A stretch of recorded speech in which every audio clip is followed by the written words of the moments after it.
Salut à tous, donc aujourd'hui nouvelle vidéo, on va parler de stratégie d'investissement et plus particulièrement je vais donner un exemple, vous avez 10 000 euros à investir, quelle est la meilleure manière pour les investir?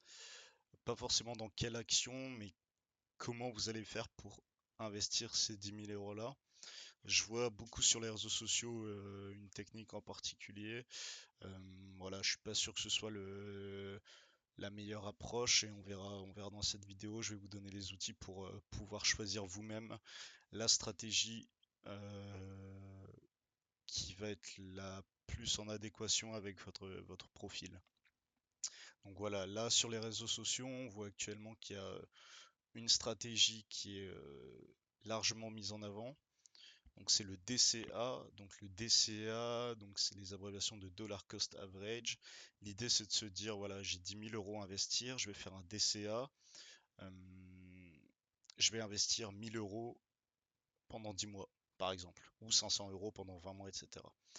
En fait, la DCA, c'est vraiment le côté récurrence qui va primer. Donc là, tous les mois, vous allez faire un virement à votre broker et investir ces 500, ces 1000 euros là tous les mois. Peu importe si ça monte, peu importe si ça descend, peu importe si ça reste au même niveau. L'avantage du DCA, c'est que forcément, euh, vous n'avez pas à vous pencher sur les graphiques toute la journée, vous avez quand même une certaine liberté d'esprit. Et voilà, au niveau du sommeil, c'est vrai que vous n'allez pas avoir de mal à dormir parce que vous allez pouvoir lisser votre prix d'entrée et voilà, rentrer petit à petit dans le marché et ne pas investir ces 10 000 euros d'un seul coup. Donc ça, c'est le DCA. L'inconvénient du DCA, on le verra plus tard, mais voilà, il faut bien choisir son timing, on va dire. Donc la deuxième technique qui est souvent mise en avant, c'est le lump sum. Donc le lump sum, en fait, c'est complètement opposé au DCA. Le lump sum, en fait, l'idée, c'est d'investir en une seule fois. Donc là, au lieu de lisser votre investissement sur 10 mois, sur 20 mois, etc., là, les 10 000 euros, vous allez les investir en une seule fois. Donc là, vous allez rentrer sur le marché en une seule fois. Donc là, c'est pareil, l'avantage, c'est de se dire, bah, j'y mets les yeux 5 minutes, j'investis et après, j'ai plus besoin de regarder vu que de toute manière, j'ai plus rien à investir. L'inconvénient, c'est le timing. Voilà, si vous investissez au plus haut du marché, c'est vrai que là, par contre, vous allez passer des nuits beaucoup plus difficiles. Je vais vous donner une petite étude qui a été faite par Vanguard, hein, un des plus grands gestionnaires de fonds du monde. Donc l'étude, elle va vous permettre de savoir s'il vaut mieux faire du lump sum ou du DCA en termes de stratégie. Hum, Ce qui a été ressorti durant cette étude-là, c'est qu'en fait le lump sum outperforme le DCA dans 68% des cas. Donc voilà, il y a quasiment plus de 2 fois sur 3, le lump sum outperf le DCA. Donc ça c'est quand même à prendre en compte. Investir une seule fois va plus performer que investir petit à petit. Après voilà, ça c'est propre à chacun en termes de qualité de vie, en termes de stratégie, en termes de stress aussi, hein, forcément ça rentre dedans. Mais voilà, si c'est vraiment un point de vue performance, c'est plus rentable pour vous d'investir en une seule fois. Alors moi voilà, c'est pas un conseil en investissement, mais moi je suis ni fan de l'un ni de l'autre. Euh, voilà, le lump sum, c'est vrai que je le fais jamais, hein. Moi, je suis pas pour investir tout en une seule fois. Je pense que malheureusement, on est beaucoup impacté par le timing et il suffit qu'en fait qu'on choisisse un mauvais moment et en fait notre performance, elle va être tout de suite grignotée et au contraire, on va même outperf le marché. Donc pas forcément fan du lump sum, mais pas forcément fan non plus du DCA. Le problème avec le DCA que je dis souvent à mes amis ou aux personnes qui investissent, en fait le problème du DCA c'est aussi le timing. Euh, Là je vais prendre un exemple. Voilà. Là vous avez fait un DCA sur LVMH, hein, je vais dire une bêtise, vous avez commencé votre DCA Ici en 2020, voilà, super, LVMH monte, vous achetez un petit peu tous les mois, là c'est super, vous allez faire une belle performance. Donc ça c'est le DCA, c'est quand ça se passe bien. Ou alors peu importe, hein, pas forcément ici, mais vous l'avez acheté ici, voilà, vous avez été un petit peu dans le rouge, ça a remonté, là vous êtes ISO, et là vous avez bien fait de la performance.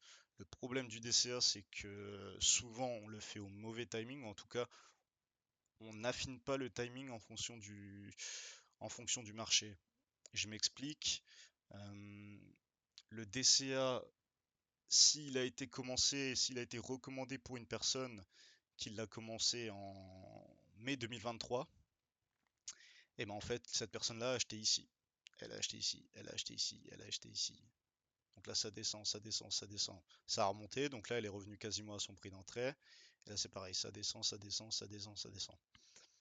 Donc ça, c'est le souci. En fait, le DCA, si vous l'investissez à une mauvaise période, c'est-à-dire si vous timez pas le marché, ce qui est très très dur à faire, euh, vous pouvez rester bloqué dans votre achat beaucoup de temps.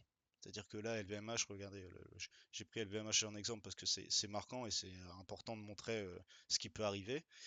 LVMH, voilà, on était à 880, on était à 900, et là maintenant on est à 461. C'est-à-dire on a perdu 50%, quoi. C'est-à-dire que là, sur votre investissement, vous êtes en moins-value. Forcément, si vous avez investi dans ces zones-là de prix. Si vous avez investi ici,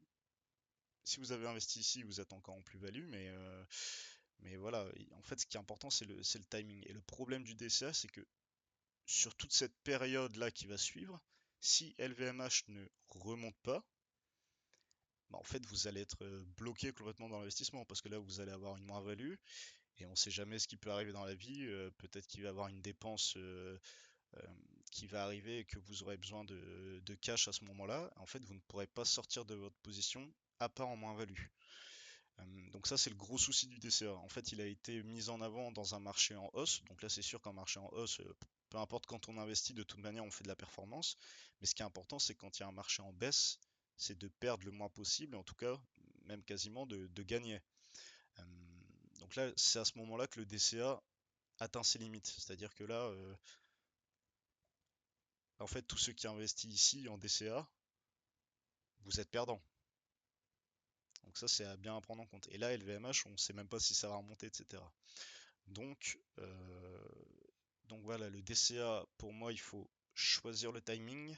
Et le lump sum, pour moi, c'est pas assez safe, on va dire, pour un profil débutant. Moi, ce que je peux recommander, en tout cas, c'est pas un conseil en investissement, mais moi, c'est ce que je fais. euh, c'est qu'en fait, c'est de faire du DCA, mais en faisant attention au timing. Je m'explique. Il y a beaucoup de personnes qui font du DCA, là, imaginons, sur LVMH, voilà, depuis décembre 2021, voilà, qui font du DCA. Ils achètent tous les mois du LVMH, ça monte, ça descend, ça monte. Là, ils sont en moins-value. Ok. Donc là, leur DCA, ils sont en moins-value. Moi, ce que je préconise, c'est de commencer un DCA au bon moment. C'est-à-dire que là, si vous voulez faire du DCA et que voilà, vous avez choisi entre DCA et lump bah en fait, je comprends mieux quelqu'un qui commence un DCA maintenant, une fois qu'LVMH a perdu 50%, que quelqu'un qui le commence en haut. Parce qu'en fait, vous allez forcément outperf cette personne-là. Euh, donc voilà, en fait, pour moi, le DCA peut être utile pour une personne débutante, mais voilà, il faut choisir son timing, il faut attendre des retracements, il y a toujours des moments où vous pouvez acheter, il y a toujours eu et il y en aura toujours. Il y a eu le Covid où il y a une grosse chute. Donc à ce moment-là, voilà, vous commencez votre DCA là si vous avez choisi le DCA. Il y a eu l'annonce de Trump sur les tarifs douaniers, sur les taxes douanières. C'était un moment aussi pour acheter parce qu'il y a eu une chute.